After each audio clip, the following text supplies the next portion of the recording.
హరి ఓం శ్రీ గురుభ్యో నమ. కార్తీక పురాణము 1వ అధ్యాయము. కార్తీక మహత్యమును గురించి జనకుడు ప్రశ్నించుట. శ్రీమదఖిలాండ కోటి బ్రహ్మాండ మందలి ఆర్యావర్తమందు నైమిసారణ్యములోని సౌనకాది మహామునులతో ఒక ఆశ్రమాన్ని నిర్మించుకొని సకల పురాణములు పుణ్యచరిత్రలు వారికి వినిపించుచు సూతమహాముని కాలం గడుపుచుండెను. ఒకనాడు సౌనకాది మునులు గురుతుల్యుడగు సూతునిగాంచి, ఆర్య, తమ వలన అనేక పురాణ ఇతిహాసములు వేదాంగముల రహస్యాలు సంగ్రహముగా గ్రహించాము. కార్తీక మాస మహత్యమును కూడా వివరించి దాని ఫలమును తెలపగోరుచుంటిమి అని కోరిరి. అంతా సూత మహర్షి, ఓ మునిపుంగవులారా, ఒకప్పుడు ఇదే కోరికను నారదుడు సృష్టికర్తయగు బ్రహ్మను కోరుకొనగా, బ్రహ్మదేవుడు అతనికి, విష్ణుమూర్తి లక్ష్మీదేవికి, సాంబశివుడు పార్వతీదేవికి తెలియజేసిన విధముగా మీకు వినిపించదను, శ్రద్ధగా ఆలకింపుడు అని చెప్పెను. పూర్వము ఒక దినమున పార్వతీదేవి పరమేశ్వరులు గగనంపున విహరించుచుండగా, పార్వతీదేవి, ప్రాణేశ్వర, సకల ఐశ్వర్యములను కలుగుజేయినట్టిది, సకల మానవులు వర్ణభేదములు లేక ఆచరించదగినది, శాస్త్ర సమ్మతమైనది, సూర్యచంద్రులున్నంత వరకు ఆచరించేది అగు వ్రతాన్ని వివరింపుడని కోరెను. అంతట మహేశుడు మందహాసమనర్చి, దేవి, నీవు అడుగుచున్న వ్రతము స్కాంత పురాణమున చెప్పబడి ఉన్నది. దానినిప్పుడు వశిష్ఠ మహాముని మిథిలాధీశుడగు జనక మహారాజుకు వివరించబోచున్నాడు. చూడు ఆ మిథిలా నగరం వైపు అని చూపించెను.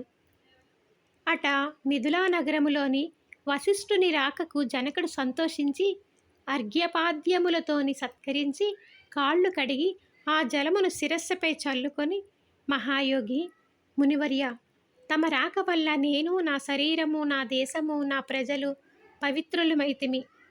తమరిటకేల వచ్చితిరో సెలవొసగుడు అని వేడుకొనెను. అందులకు వశిష్ఠుడు, జనక మహారాజా, నేనొక మహాయజ్ఞము చేయ తలపెట్టి తిని, దానికి కావలసిన అర్ధబలము అంగబలము నిన్నడిగి క్రతువు ప్రారంభించమని నిశ్చయించి ఇటు వచ్చి తిని అని పలుకగా, జనకుడు, మునిచంద్రమా, అటులనే ఇత్తును, స్వీకరింపుడు. కానీ చిరకాలము నుండి నాకొక సందేహము కలదు. తమ బోటి దైవజ్ఞులను అడిగి సంశయము తీర్చుకొనదలిచి తిని, నా అదృష్టము కొలది ఈ అవకాశము దొరికింది. గురురత్న, సంవత్సరములో గల మాసములలోని కార్తీక మాసమే ఏల ఇంత పవిత్రమైంది. ఆ కార్తీక మాసం గొప్పతనమేమి అను సంశయము నాకు చాలా కాలము నుండి ఉన్నది. కావున తాము కార్తీక మహత్యమును గురించి వివరించవలసింది అని ప్రార్థించెను. వశిష్ఠ మహాముని చిరునవ్వు నవ్వి, రాజా, తప్పక నీ సంశయము తీర్చగలను. నే చెప్పబోవు వ్రత కథ సకల మానవులను ఆచరించదగినది, సకల పాపహారమైనది అయి ఉన్నది. ఈ కార్తీక మాసము హరిహర స్వరూపము. ఈ మాసమునందాచరించు వ్రతము యొక్క ఫలితము ఇంతని చెప్పనలది కాదు, వినుటకు కూడా ఆనందదాయకమైంది. అంతేకాక వినినంత మాత్రమునే ఎట్టి నరకబాధలు లేక ఇహమందును పరమందును సౌఖ్యములను పొందగలరు. నీ బోటి సజ్జనులు ఈ కథను గురించి అడిగి తెలుసుకొనుటకు ఉత్తమమైనది, శ్రద్ధగా ఆలకింపుడని ఇట్లు చెప్పసాగెను. వశిష్ఠుడు కార్తీక వ్రత విధానము తెలుపుట. ఓ మిథిలాధీశ్వర, జనక మహారాజా, ఏ మానవుడైనను, ఏ వయసువాడైనను ఉచ్చ నీచ అనే భేదము లేక కార్తీక మాసములో సూర్య భగవానుడు తులారాశి అందుండగా వేకువజామున లేచి కాలకృత్యములు తీర్చుకొని స్నానమాచరించి దాన ధర్మములను దేవతా పూజలను చేసినచో దాని వలన అగణిత పుణ్యఫలం లభించును. కార్తీక మాసం ప్రారంభము నుండి ఇట్లు చేయుచు విష్ణు సహస్రనామార్చన, శివలింగార్చన ఆచరించుచుండువలెను.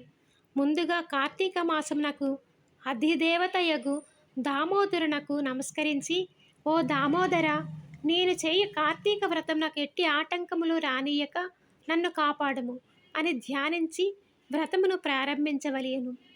కార్తీక స్నాన విధానము. ఓ రాజా, ఈ వ్రతమాచరించు దినములలో సూర్యోదయమునకు పూర్వమే లేచి కాలకృత్యములు తీర్చుకొని నదికి పోయి స్నానమాచరించి గంగకు శ్రీమన్నారాయణునకు పరమేశ్వరునకు భైరవునకు నమస్కరించి సంకల్పం చెప్పుకొని మరలా నీటి మునిగి సూర్యభగవానునకు అర్ఘ్యప్రదాన మొసంగి పితృదేవతలకు క్రమ ప్రకారంగా తర్పణలొనర్చి గట్టుపై 3 దోసుళ్ల నీళ్లు పోయవలను.